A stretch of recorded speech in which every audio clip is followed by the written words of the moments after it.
তুমি মনে করো আর কি তোমার মন চায় না, তুমি পারো না, তাই তুমি নামাজ পড়ো না। আসলে তোমার তাওহীদের সমস্যা। কোথায় সমস্যা? মানে আল্লাহ, মানে আল্লাহ কে?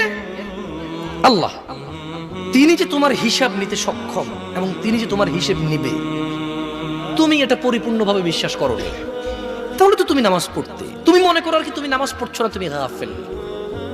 এই জন্য তোমাকে বলেছি আল্লাহকে ভয় করতে হবে। ফর এক্সাম্পল, আল্লাহ নামাজ ফরজ করেছে। কে নামাজ ফরজ করেছে?